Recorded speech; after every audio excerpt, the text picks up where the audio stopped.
नई गाड़ी लेने के प्लान कर रहे हैं और साथ में ये भी सोच रहे हैं कि जो लोन है ना वो डीलरशिप से ही करा देंगे, तो थोड़ा संभल जाइए। और आज जो मैं कस्टमर का एक्सपीरियंस शेयर कर रहा हूँ ना, एक बार ये सुन लीजिए। कहीं ऐसा ना हो कि लोन आप डीलरशिप के थ्रू करा रहे हैं ताकि सारा काम इन हाउस हो जाए, हमें कोई टेंशन ना रहे, लेकिन जब तक आपको सच्चाई पता लगे तब वो टेंशन इतनी बढ़ जाए कि आप उसका कुछ कर नहीं सकते हैं, क्योंकि चीजें इतने आगे बढ़ चुकी होंगी और बढ़ चुकी हैं। इन कस्टमर का जिसका मैं एक्सपीरियंस शेयर कर रहा हूँ, उनके लिए इतने आगे बढ़ चुकी हैं कि वहां से वापस जाना पॉसिबल नहीं है। उनको नुकसान दो दो तरीके से हुआ है और बहुत परेशान है वो। तो क्या वो एक्सपीरियंस है, क्या वो स्टोरी है, कैसे हम बच सकते हैं, क्या चीजों का हमें ध्यान रखना चाहिए अगर हम लोन ले रहे हैं, तो वहां पर आपको स्पेशली थोड़ा सा और ध्यान रखना पड़ेगा। हेलो, मेरा नाम है अमित और आप देख रहे हैं daily auto life. Mister Gautam ने मुझे कांटेक्ट किया दिल्ली से, उनको लेनी थी टाटा नेक्सॉन। अब ये ऐसा नहीं है कि सिर्फ टाटा की डीलरशिप में है, ये किसी भी डीलरशिप में हो सकता है। डीलरशिप पर जो भी बंदे काम करते हैं ना, किसी पर भी, किसी भी स्टेट में, वहां पर ये चीजें होने के चांसेस ज्यादा रहते हैं। और अगर आपके पास भी कोई अपना एक्सपीरियंस है, कोई स्टोरी है, आप शेयर करना चाहते हैं, तो आप मुझे कांटेक्ट कर सकते हैं। और कोई गाड़ी से रिलेटेड प्रॉब्लम, आपको नई गाड़ी खरीदनी है, गाड़ी समझ नहीं आ रही है, स्कैम से बचना चाहते हैं, पैसे बचाना चाहते हैं, कोटेशन समझना चाहते हैं, कोई भी दिक्कत है, तो भी आप मुझे कांटेक्ट कर सकते हैं। तो मिस्टर गौतम ने बताया कि उनको टाटा नेक्सॉन लेनी थी। गाड़ी की डील वगैरह उन्होंने बना ली और गाड़ी की जो मैन्युफैक्चरिंग डेट थी उनको 2026 ही चाहिए थी, और वो 2026 के लिए मतलब डीलर एग्री था, लेकिन अभी तक वो गाड़ी उनके पास आई नहीं थी। तो डीलर ने बोला ठीक है, गाड़ी आ जाएगी, हम आपकी गाड़ी बुक कर देंगे, ऑर्डर आपका भी लग जाएगा, जैसे ही गाड़ी आएगी वो हम आपको बता देंगे। तब तक हम लोन वगैरह आप कहाँ से लेंगे वो उसकी बात कर लेते हैं। तो कस्टमर ने बताया लोन मैं अपने बैंक से कराऊंगा।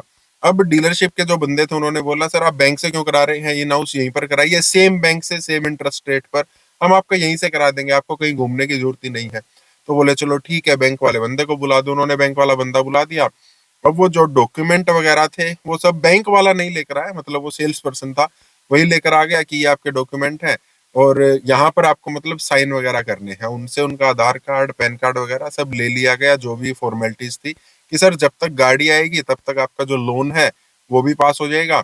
7.6 जो है उनके रेट ऑफ इंटरेस्ट की परसेंटेज थी, वो डिसाइड हो गई। और जो चीजें हैं मतलब चलो ठीक है, आपका लोन पास हो जाएगा, गाड़ी आएगी, हम देख लेंगे, ओके बढ़िया है। अब 5-7 दिन के बाद उनके पास फोन आया कि आपकी गाड़ी आ चुकी है और आप गाड़ी को चेक कर लीजिए, उसके बाद हम फर्दर जितनी भी हमारी प्रोसेस है उसको शुरू कर देते हैं। गाड़ी आई, गौतम जी ने चेक की, पता लगा 2025 नवंबर की ये गाड़ी है। गौतम जी ने कहा यार आपने मुझे 26 की गाड़ी देने के लिए बोला था, स्पेशली मैंने आपको बोला था कि मुझे गाड़ी वही चाहिए है, आप लोग मुझे 25 की गाड़ी दे रहे हैं, नवंबर की गाड़ी दे रहे हैं, कोई डिस्काउंट भी नहीं दे रहे हैं। ऐसा नहीं चलेगा, या तो आप मुझे डिस्काउंट दीजिए या मुझे 26 की गाड़ी दीजिए। अब यहाँ पर डीलरशिप ने क्या कहा, सर 26 की गाड़ी तो अभी नहीं आई है, 25 की ही आपको लेनी पड़ेगी, अगर लेनी है तो ठीक है, अदरवाइज हम कुछ नहीं कर सकते। डिस्काउंट तो मतलब मालिक ने, डीलर ने मना कर रखा है। यहाँ पर गौतम जी बोले चलो कोई बात नहीं, आप नहीं दे रहे ना तो मेरी जो डील है उसको कैंसिल कर दीजिए, और जो मैंने बुकिंग करा रखी थी बुकिंग अमाउंट मेरा वापस कर दीजिए। जब इस पॉइंट पर वो पहुंच गए तब वहां पर डीलरशिप ने कहा सर ये ना अब कैंसिल भी नहीं हो पाएगी, क्योंकि जो आपका लोन है वो ऑलरेडी डीलरशिप के अकाउंट में डिसबर्स हो चुका है। बैंक ने आपका लोन अप्रूव कर दिया है और वो लोन उन्होंने अपनी तरफ से ट्रांसफर भी कर दिया है। एक किस्म से आपकी जो ईएमआई है, आपका लोन है, वो शुरू हो चुका है। यार ऐसे कैसे शुरू हो गया, जब तक मैंने हाँ बोला ही नहीं है, ऐसे कैसे हो सकता है, बैंक वाले बंदे से बात कराओ। अब फर्स्ट टाइम जब उनका लोन प्रोसेस होके वो मतलब डिसबर्स भी हो चुका है, पहली बार वो बैंक वाले से बंदे से मिल रहे हैं, उससे पूछा यार मुझसे पूछे बगैर आपने कैसे इनको लोन ट्रांसफर कर दिया, तो वो डॉक्यूमेंट दिखाते हैं, देखिए आपके साइन है, आपने यहाँ पर बोला हुआ है कि मेरा लोन पास होने के बाद डीलरशिप को आप ट्रांसफर कर देना, क्योंकि स्टार्टिंग में डीलरशिप वाले बंदे ने वहां पर उनसे साइन वगैरह करा लिए थे। तो अब वो कुछ नहीं कर सकते हैं। लोन वाले जो बैंक वाला बंदा उसने कहा सर आपको या तो ये लोन अब क्लोज कराना पड़ेगा, वहां पर आपको क्लोजिंग चार्जेस भी लगेंगे, साथ में जो आपने यूज कर लिया है उस पर आपको इंटरेस्ट रेट भी लगेगा, इसमें आपको ज्यादा प्रोसेस भी करनी पड़ेगी। एक किस्म से मगजमारी, सिरदर्दी बहुत ज्यादा है और आपका नुकसान ही रहेगा। बेटर है कि आप ये गाड़ी ले ही लीजिए। अदरवाइज देखिए हम तो कैंसिल कैंसिल नहीं कर सकते, इसको क्लोज ही करना पड़ेगा। हम वो भी कर सकते हैं लेकिन उसमें आपका फायदा कुछ भी नहीं है। अब यहाँ पर गौतम जी ने देखा कि यार ये लोगों ने इतनी गड़बड़ मेरे साथ की है। बैंक वाले से पूछा है कि कितने परसेंट पे आपने मुझे लोन दिया था, कि उन्होंने बताया कि 8% पे आपका लोन पास हुआ है। लेकिन यार डीलरशिप वाले ने तो बोला था कि 7.6 है। अब बैंक के बंदे ने कहा सर वो मुझे नहीं पता उन्होंने आपको क्या बताया है, मैंने उनको ये बताया था कि इनका लोन 8% पे पास हो रहा है, कर दूं क्या? आपने साइन वगैरह कर रखे थे, उन्होंने वहां पर आपके ब्याह पर वो भर दिया, और जो भी लोन अमाउंट थी मतलब सब आपके ब्याह पर उन्होंने कर दिया। अब मजबूरी में गौतम जी को वो गाड़ी भी लेनी पड़ी, और जो वो इंटरेस्ट रेट था वो भी उनको वही लगा। अब वो शिकायत भी नहीं कर सकते थे क्योंकि हर जगह उनके साइन भी हो रखे थे। तो यहाँ पर बहुत ज्यादा ब्लंडर्स हो गए।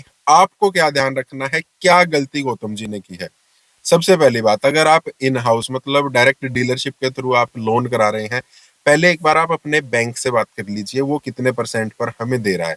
अगर सेम परसेंटेज पे या उससे कम में आपको डीलरशिप के थ्रू मिल रहा है तो बढ़िया है। लेकिन वहां पर भी अगर डीलरशिप वाले बोल रहे हैं कि हम बैंक से आपका लोन यहीं से करा देंगे सेम परसेंटेज पर, तो वहां पर बोलिए बैंक वाले बंदे को मेरे पास लेकर आइए।